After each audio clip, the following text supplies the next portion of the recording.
The morning light of three suns filled the great council chamber on Zephyros Prime. Council leader Vextar walked slowly to his floating seat, his long blue fingers tapping against the smooth metal armrest. Today felt like any other day in his 300-year career. The galaxy was peaceful. Trade moved smoothly between star systems, and the lesser species caused no major problems. Vextar looked around the massive room.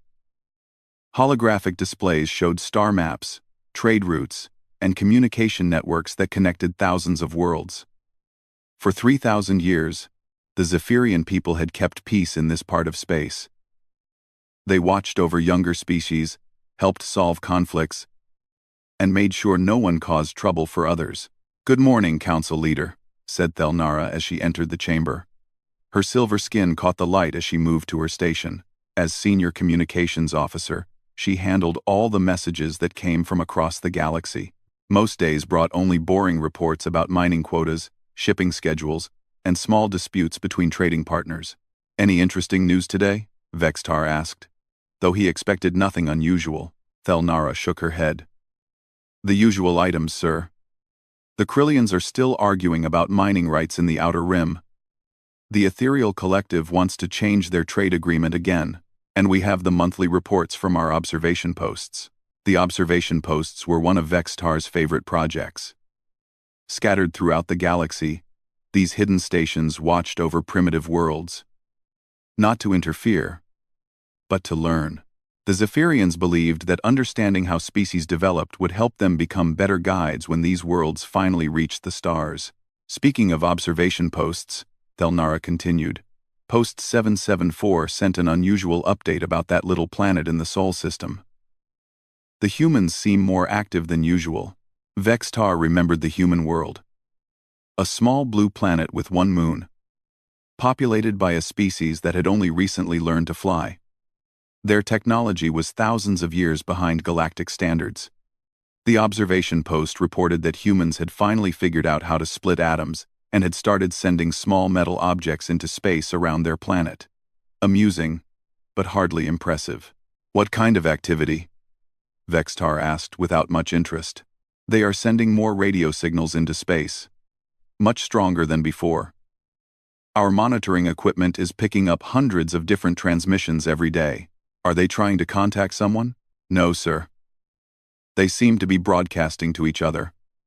Music, conversations, moving pictures. It appears to be some form of entertainment."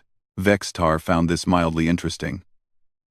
Most species kept their early communications simple and focused on practical needs, but humans seem to waste enormous amounts of energy sending useless information across their planet. They broadcast songs, stories, and moving images that served no obvious purpose. "Have our experts learned anything useful from these transmissions?" Thelnara touched her control panel, and a holographic display showed dozens of human faces talking, singing, and acting out strange scenarios. "The cultural analysis team finds them confusing, sir. These humans seem to spend most of their time creating elaborate fictional scenarios about violence, destruction, and war." "War?" Vextar leaned forward. The galaxy had been peaceful for so long that some younger species did not even have words for large-scale conflict. "Yes, sir. They create detailed stories about fighting enemies from other planets. They imagine scenarios where their world is attacked by superior forces, and they somehow manage to win through clever tactics and determination." Vextar watched the human images with growing curiosity. The creatures looked fragile compared to most galactic species. They had no natural armor, weak physical strength, and short lifespans, yet their entertainment seemed focused on overcoming impossible odds against powerful enemies. "Do they actually fight wars among themselves?" "Constantly, sir. Our records show they have been fighting almost continuously for their entire recorded history. But these fictional stories are different. They imagine fighting enemies far more advanced than themselves." "Show me an example." Thelnara selected one of the transmissions. The display showed humans in strange metal suits fighting creatures that looked somewhat like the Krillians. Weapons fired beams of light, ships flew through space at impossible speeds, and explosions lit up entire planets. "This is obviously fictional," Thelnara explained. The technology they show does not exist, but the details are remarkably sophisticated. They seem to understand concepts like energy shields, faster than light travel, and planetary defense systems. Vextar studied the images more carefully. The humans in the story moved with purpose and skill, using tactics that actually made sense. Their fictional weapons worked according to logical principles. Their space battles followed realistic physics, despite using impossible technology. How long have they been creating these stories? Decades, sir. And they keep making them more complex. Recent transmissions show stories about entire galactic civilizations, wars spanning multiple star systems, and weapons capable of destroying suns. This was unusual. Most primitive species created simple myths about their immediate environment. Humans seemed obsessed with imagining conflicts on a galactic scale, despite having never left their own planet. Sir, Thelnara said quietly, there is something else. Our deep space monitors detected unusual energy readings from the Sol system last month. What kind of readings? Brief spikes that could indicate advanced manufacturing or power generation. The signals were too short to analyze properly, but they registered on equipment calibrated to detect Zephyrian-level technology. Vextar felt a small chill run down his spine. The observation post had reported that human technology was still primitive. Chemical rockets, nuclear fission, and basic electronics. Nothing that should produce energy signatures visible to their deep space monitors. Could there be an error in the readings? Possibly, sir. But the monitoring station is functioning normally, and the timing is interesting. The energy spikes occurred shortly after the humans began broadcasting their most sophisticated fictional scenarios. Vextar stood up and walked to the main display, which showed the entire galaxy in soft blue light. Thousands of civilizations, hundreds of trade routes, and dozens of communication networks, all peaceful, all predictable, all safely under Zephyrian guidance, except for one small blue planet that was sending increasingly strange messages into space while producing mysterious energy signatures. Thelnara, I want you to assign a full analysis team to the human transmissions. Have them decode everything they can find, and increase monitoring of the Sol system. Yes, sir. Should I inform the other council members? Vextar looked at the display showing human faces, still talking and singing and acting out their violent stories. Something about their expressions bothered him. They did not look afraid of the impossible enemies they imagined. They looked ready. Not yet, he said slowly. Let us understand what we are dealing with first. 3 weeks later, the analysis team had decoded thousands of human transmissions. Council anthropologist Zareth stood before the emergency session, her normally calm demeanor replaced by obvious distress. The holographic display behind her showed a collection of images that had deeply disturbed every expert who studied them. Honored Council, Zareth began, I must report that our initial assessment of human civilization was completely wrong. These are not the primitive, peaceful beings we assumed them to be. Council leader Vextar leaned forward. Explain. The transmissions we intercepted are not random communications. They are detailed training scenarios, tactical planning sessions, and strategic preparation materials. The humans call them movies, television shows, and video games. But they function as comprehensive combat training programs. The display showed scenes from human entertainment, explosions that could level entire cities, weapons that fired pure energy, and vehicles that moved faster than sound. But Zareth's team had looked deeper than the surface spectacle. Each scenario teaches specific skills, she continued. Resource management under extreme pressure, squad-based tactics, equipment maintenance during extended conflicts, and survival techniques in hostile environments. They have created detailed manuals for fighting enemies they have never encountered. Councillor Mordock, representing the Military Oversight Committee, shifted uncomfortably. Are you suggesting these humans are planning to attack someone? Worse, Zareth replied. They are planning to defend against everyone. The display changed to show a human entertainment program about creatures from space attacking Earth. Vextar watched as the fictional humans quickly organized planetary defenses, developed new weapons, and launched counterattacks that drove away invaders with vastly superior technology. This is obviously impossible, Mordok said. No primitive species could defeat an advanced civilization. No, that is what disturbs me, Zareth said quietly. In every scenario, humans face impossible odds and find ways to win. Not through superior firepower or technology, but through tactics we have never seen. They assume their enemies will be stronger, faster, and more advanced. So they plan to be smarter, more determined, and more ruthless. The next series of images showed humans fighting against machines that had become self-aware, biological weapons that turned people into monsters, and natural disasters that could end their civilization. In every case, the humans had detailed response plans. They have contingency procedures for threats we never imagined, Zareth continued. Alien invasion, artificial intelligence rebellion, dimensional rifts, time travel paradoxes, and cosmic entities that consume entire galaxies. Each scenario includes specific tactics, equipment recommendations, and organizational structures. Vextar studied the images more carefully. The humans moved with practiced efficiency, as if they had actually experienced these impossible situations. Their fictional weapons were designed according to sound scientific principles. Their battle tactics showed deep understanding of physics, psychology, and engineering. How sophisticated are these scenarios? More than we initially realized, sir. Our technical analysis team discovered something alarming. The humans are not just imagining random conflicts.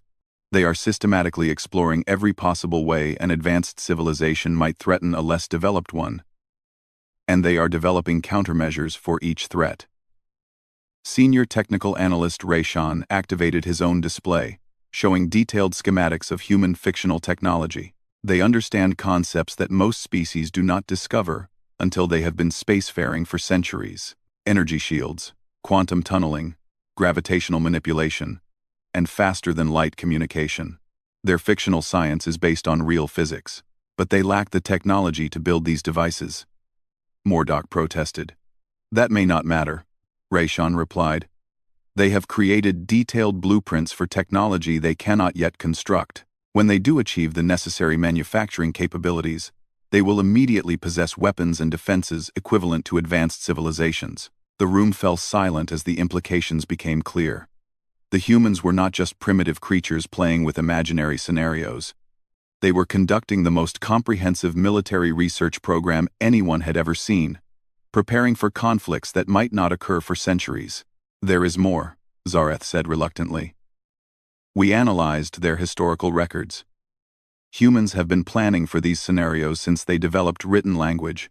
Every major advancement in their technology has military applications. Every breakthrough in science is immediately adapted for warfare. They have been preparing for galactic conflict since before they knew the galaxy existed. The display showed human history. The development of flight leading to aircraft weapons. The discovery of electricity leading to energy-based defenses, and the splitting of the atom leading to planet-destroying weapons. Each peaceful discovery was quickly turned into a tool of war. But why? Vextar asked. What makes them think the universe is hostile? Because they are, Zareth replied simply. Humans have been fighting each other for their entire existence.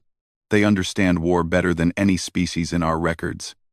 When they imagine enemies from space, they assume those enemies will be as cunning and ruthless as they are.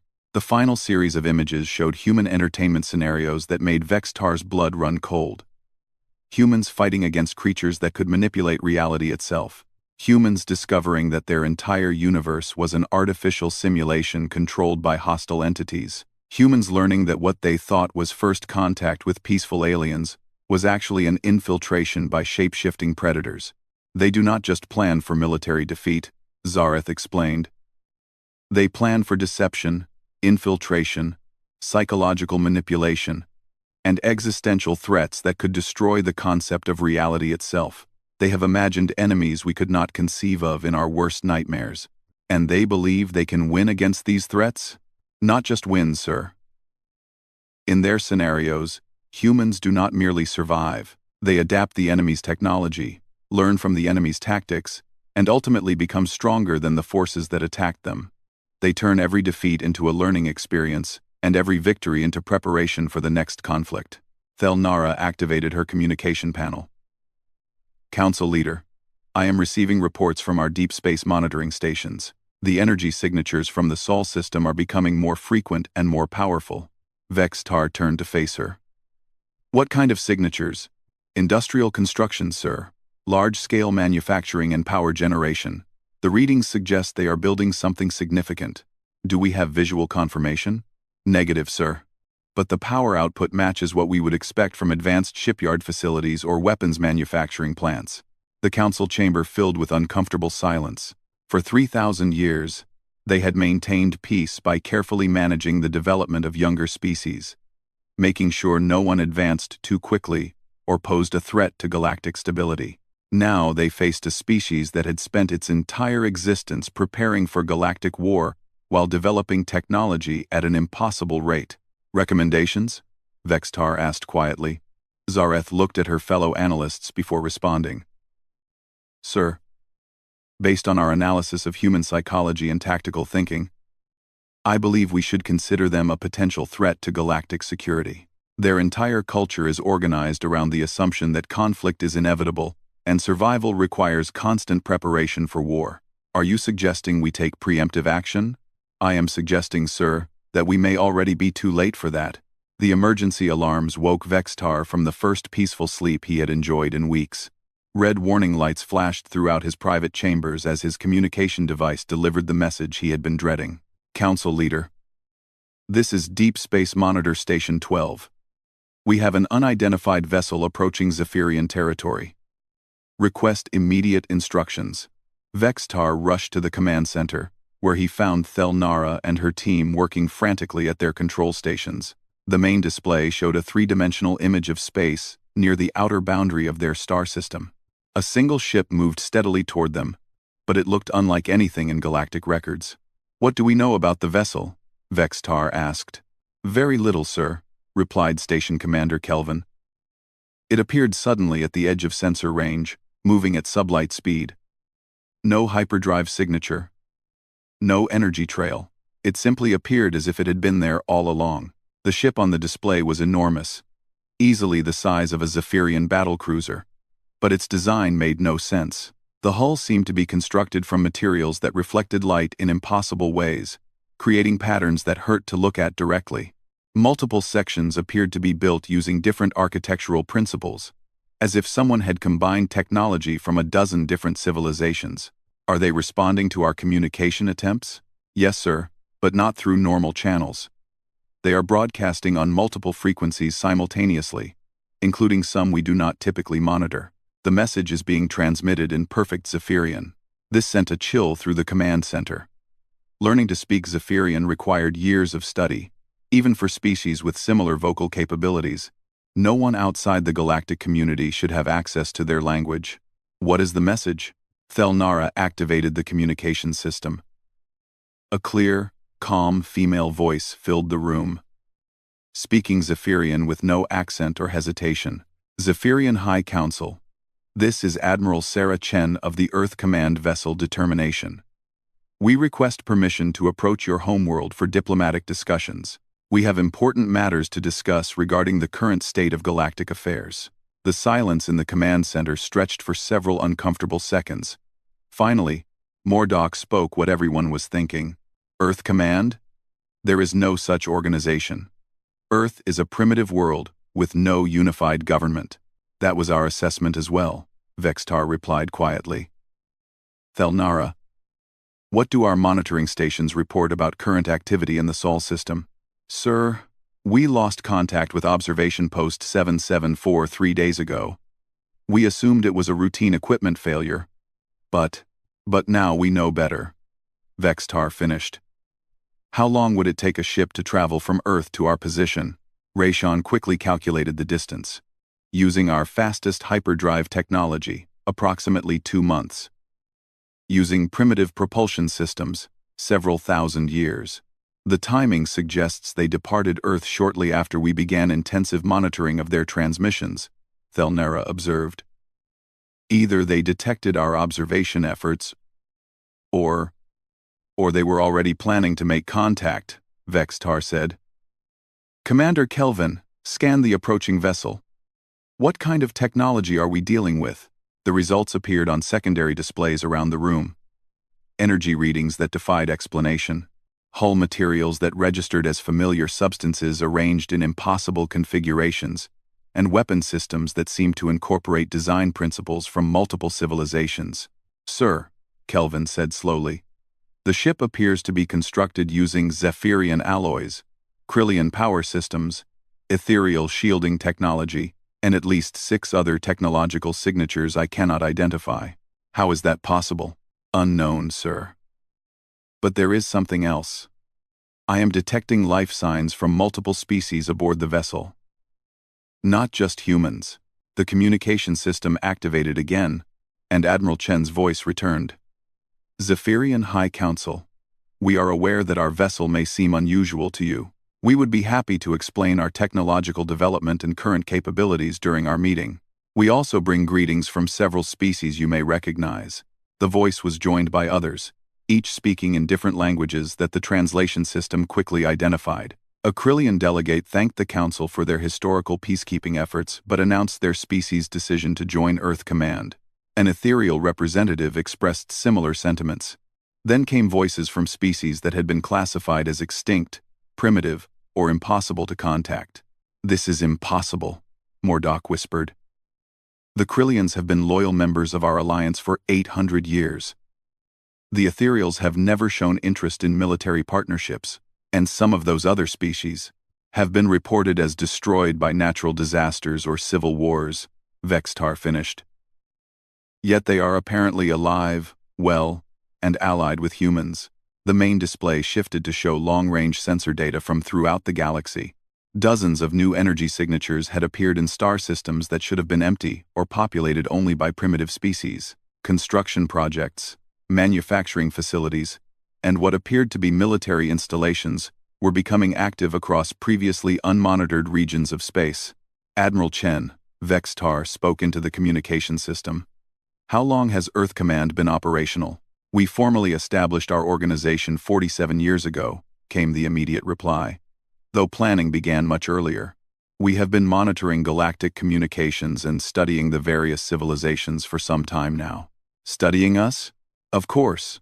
First contact protocols require extensive preparation. We needed to understand your governmental structure, cultural values, technological capabilities, and strategic position before initiating formal diplomatic relations. The casual way Admiral Chen discussed spying on galactic civilizations made Vextar's head spin. These humans spoke as if surveillance and intelligence gathering were normal parts of diplomatic preparation. Admiral, are you aware that your planet was classified as primitive and non-spacefaring?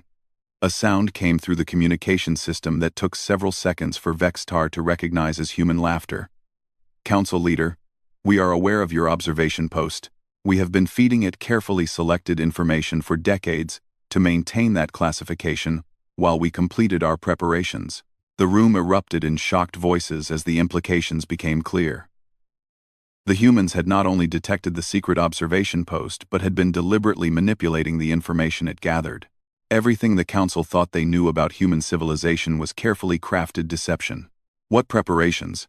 The establishment of a defensive alliance capable of protecting this galaxy from external threats, the development of technologies necessary for large-scale conflicts, and the creation of governmental systems that can respond quickly to emergency situations.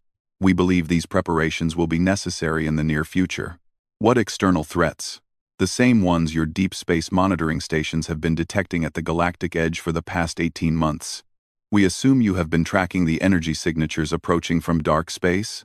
Vextar felt his knees grow weak. The Council's most classified intelligence reports had detected unusual activity beyond the galaxy's rim, but they had decided not to alert member civilizations until they understood the nature of the threat. Admiral, how do you know about our classified monitoring data? Council Leader, we know about everything. We have been preparing for this conversation, and the conflicts that will follow, for much longer than you realize. Now, do we have permission to dock? We have a great deal to discuss, and time is becoming a critical factor.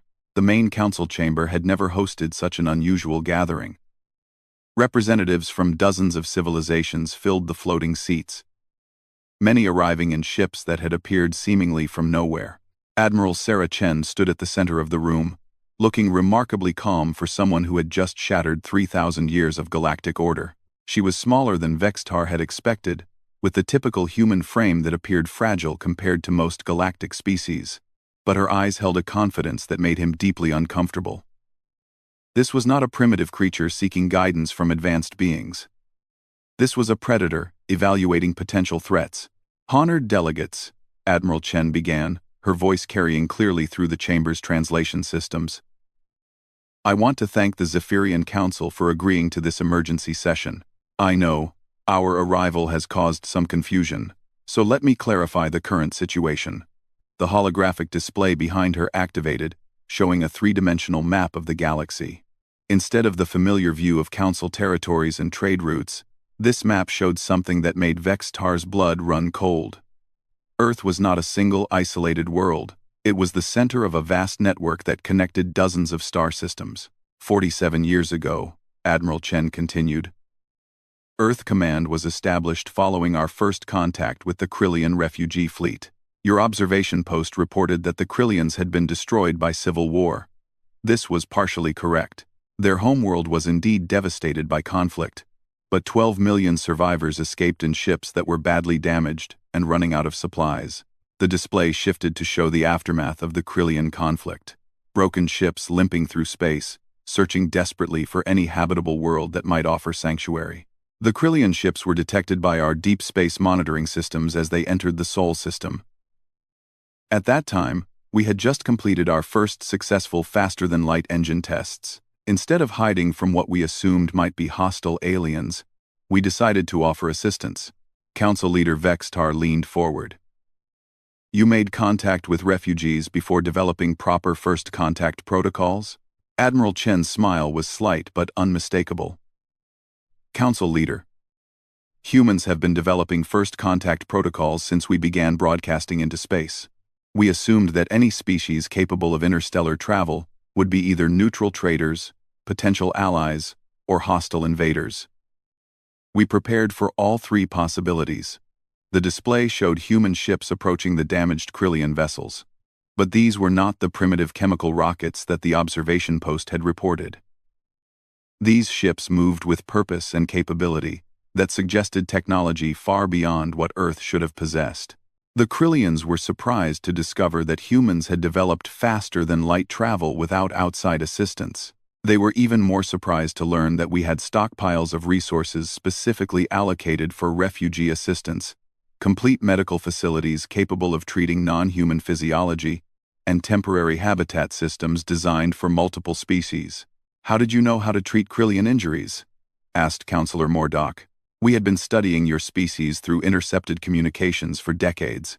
Every medical procedure broadcast by Krillian hospitals, every biological research report transmitted between their universities, and every emergency response protocol used by their military forces. By the time we made contact, we knew more about Krillian physiology than most Krillian doctors." The implications of this statement sent uncomfortable murmurs through the assembled delegates.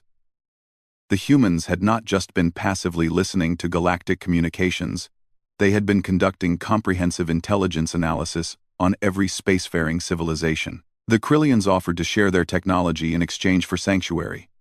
We accepted, but not for the reasons they expected. We were not interested in acquiring their weapons or their faster-than-light engines. We wanted their historical records, their strategic analyses, and their knowledge of galactic politics. The display changed to show massive construction projects throughout the Sol system. Orbital shipyards, asteroid mining operations, and manufacturing facilities that dwarfed anything the Council had ever built. With Krillian assistance, we accelerated our industrial development by several centuries. But more importantly, we learned about the political structure that governed galactic civilization. We discovered that the Zephyrian Council maintained order through careful management of technological development, resource distribution, and diplomatic relationships. Admiral Chen paused, allowing the delegates to absorb this information before continuing. We also learned that this system, while peaceful, was not prepared for large-scale external threats. The Council's military forces were designed for peacekeeping operations and small-scale conflicts. The manufacturing capabilities of member civilizations were focused on maintaining existing technology rather than rapid adaptation and improvement. Are you criticizing our governmental structure? Vextar asked carefully. I am observing that it was designed for internal stability, not external defense. When we analyzed the various scenarios that could threaten galactic civilization, we realized that the existing political system would be incapable of mounting an effective response to serious existential threats. The display shifted again, showing energy readings from the galaxy's edge. Massive signatures that suggested construction projects or fleet movements beyond the rim of explored space. 18 months ago, our deep space monitoring stations detected these signals. We immediately shared this information with Council intelligence services through carefully hidden channels. When no significant response was organized, we realized that the current governmental structure was inadequately equipped to handle this type of threat. So you decided to replace us? Mordok's voice carried barely controlled anger. We decided to prepare alternatives, Admiral Chen replied calmly. Over the past 47 years, Earth Command has made contact with every spacefaring civilization in the galaxy. Not through official diplomatic channels, but through direct assistance during natural disasters, technological emergencies, and resource shortages. The holographic display showed dozens of rescue operations. Human ships arriving at worlds devastated by asteroid impacts, volcanic eruptions, and plague outbreaks. Each operation had been conducted without Council knowledge or approval.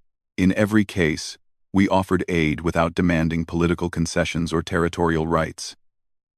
Our only requirement was access to cultural and technological information, and permission to establish small research and monitoring stations in their systems. Vextar began to understand the scope of what the humans had accomplished. You built an intelligence network spanning the entire galaxy. We built a mutual aid network that includes intelligence sharing as one component. Every species we assisted became part of an informal alliance based on reciprocal support and shared resources. When the Ethereals faced an energy crisis that threatened their civilization, Earth Command provided power generation technology developed from Krillian designs. When the Aquatic Collective needed new filtering systems to clean their poisoned oceans, we provided biotechnology, created by combining human engineering with ethereal environmental management techniques. The display showed the results of these collaborative efforts. Worlds that had been struggling with resource depletion now showed signs of rapid recovery and technological advancement. Species that had been isolated by geographic barriers were now connected through networks that facilitated trade and communication. Each successful collaboration strengthened the overall alliance and demonstrated the advantages of cooperative development over competitive isolation. Within 20 years, most galactic civilizations had established formal partnerships with Earth Command, even while maintaining their official membership in the Council structure. This is treason, Mordok declared. You systematically undermined the authority of the legitimate galactic government. Admiral Chen's expression did not change, but her voice carried a subtle edge. Counselor, we established redundant systems to ensure galactic security when the primary systems proved inadequate. Your government had 3,000 years to prepare for external threats. Our government has had 47 years. Which do you believe is better equipped to protect galactic civilization? The question hung in the air as Admiral Chen activated the final sequence of her presentation. The display showed real-time images of massive fleets mobilizing throughout Council space. Hundreds of ships bearing Earth Command insignia, crewed by multiple species, and equipped with technology that surpassed anything the Council possessed.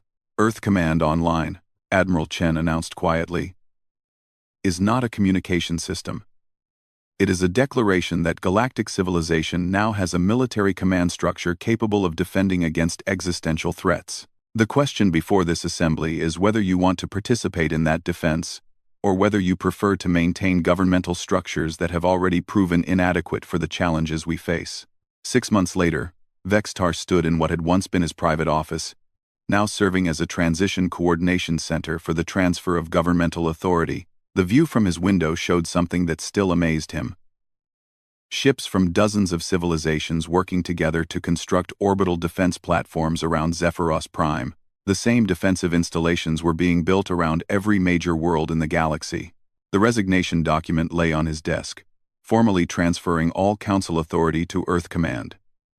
Vextar had signed it 3 months ago, not because he had been forced to, but because every member civilization had voted to join the new alliance. The final vote count had been overwhelming. 437 species in favor, 12 opposed, and 3 abstaining. Admiral Chen entered the office, carrying a datapad and wearing the same calm expression that had become familiar to everyone in the former council government. She had spent the past months meeting with every political leader, every military commander, and every civilian administrator in galactic civilization. Her ability to remember names, understand complex cultural issues, and provide practical solutions to immediate problems had impressed even the most skeptical critics. "Good morning, former council leader," she said with a slight smile. "I have the final transition reports. Please, just call me Vextar. My title has no meaning anymore." "Your title has different meaning now," Admiral Chen corrected. "Earth Command recognizes the value of experienced administrators. The transition process has been successful largely because your people understood the importance of continuity during governmental change." Vextar accepted the datapad and reviewed the status updates. Every major system now operated under Earth Command authority, but the changes had been far less disruptive than anyone had feared. Instead of replacing existing governments, Earth Command had simply added new layers of coordination and resource sharing. "How do you do it?" Vextar asked. "How does your species manage to make such complex changes appear simple?" Admiral Chen moved to the window and looked out at the construction activity. "We assume that everything will go wrong, and we plan for those failures in advance. When problems occur, we already have solutions prepared. When solutions do not work, we already have backup plans ready. But your people seem to genuinely care about the welfare of other species. Most conquerors are only interested in extracting resources or imposing their cultural values."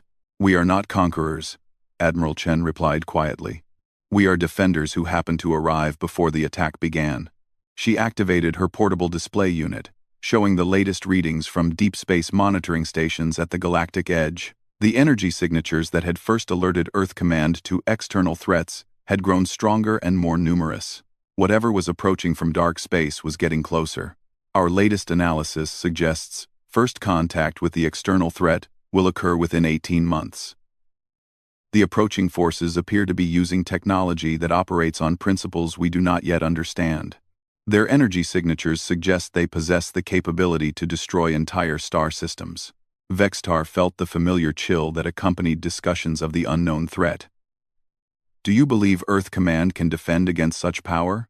"We believe Earth Command can adapt to such power. Every species in the galaxy is now contributing to research and development projects focused on defensive technologies, manufacturing capabilities, and strategic coordination. We have 43 different research teams working on energy shielding alone, each using different approaches to the same fundamental problem." The display showed progress reports from across the galaxy. Krillian engineering teams working with human manufacturers to develop new hull materials. Ethereal scientists collaborating with aquatic collective biologists to create living defense systems. Dozens of civilizations sharing knowledge and resources in ways that had never occurred during Council administration. "The most important difference," Admiral Chen continued, "is that every species now understands they are part of a unified defense effort. Under the Council system, most civilizations believed they could remain neutral during conflicts and continue normal operations regardless of external threats. Under Earth Command authority, everyone understands that galactic civilization will survive together or fall together." Vextar studied the progress reports more carefully. Industrial output had increased by over 300% in 6 months. Scientific research had accelerated at rates that defied previous estimates of technological development. Most importantly, military coordination exercises showed that the various species could function as a unified force despite their different capabilities and cultural backgrounds. "Your species has done something remarkable," he said slowly. "You have created the most powerful military alliance in galactic history. but you have made it feel like a voluntary cooperation among equals, rather than domination by a superior force. Because that is what it is, Admiral Chen replied. Humans provide organizational structure and strategic planning because we have extensive experience with large-scale conflicts. But we need the technical knowledge, manufacturing capabilities, and cultural insights that other species provide. Our defensive strategies would fail without ethereal environmental manipulation, Krillian engineering expertise, and aquatic collective biological innovations. The communication system activated with an urgent message from the Galactic Defense Center. Admiral Chen listened to the brief report, then turned to Vex-Tar with an expression that mixed excitement and concern. Deep space monitors have detected the first physical objects entering our galaxy. Multiple contacts, approaching at sublight speeds, estimated arrival at outer territories in 14 months. Are they hostile? Unknown. But they are ignoring all communication attempts and continuing on direct course toward populated systems. Earth Command is classifying them as potentially hostile until proven otherwise. Admiral Chen activated her personal communication device and spoke quickly to defense coordinators throughout the galaxy. Within minutes, the first phase of galactic defense protocols was underway. Manufacturing facilities shifted to military production schedules, research teams focused their efforts on immediate defensive applications, and fleet commanders began moving ships to strategic positions. Vex-Tar watched the coordinated response with amazement. Under Council administration, organizing such a response would have required months of diplomatic negotiations and bureaucratic approvals. Under Earth Command authority, the entire galaxy shifted to defensive readiness in less than an hour. This is why you replaced us, he said finally. Not because you wanted power, but because you needed the ability to respond quickly to threats we could not imagine. We replaced a system that was designed for maintaining peace with a system designed for winning wars, Admiral Chen confirmed. The Council structure was perfect for managing internal disputes and gradual development, but it was never intended to coordinate large-scale military responses to existential threats. She moved toward the door, clearly needed elsewhere as defense preparations continued.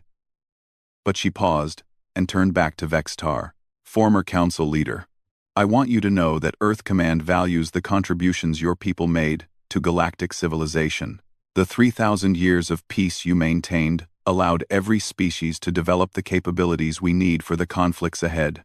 Without that foundation, we would not have the resources necessary to mount an effective defense. And if we succeed in defending the galaxy? Admiral Chen's smile carried the same confidence Vex-Tar had noticed during their first meeting. When we succeed, we will face the next threat, and the one after that. Humans learned long ago that victory in one conflict simply means you are ready to begin preparing for the next one. After she left, Vex-Tar returned to the window and watched the continuing construction of orbital defenses.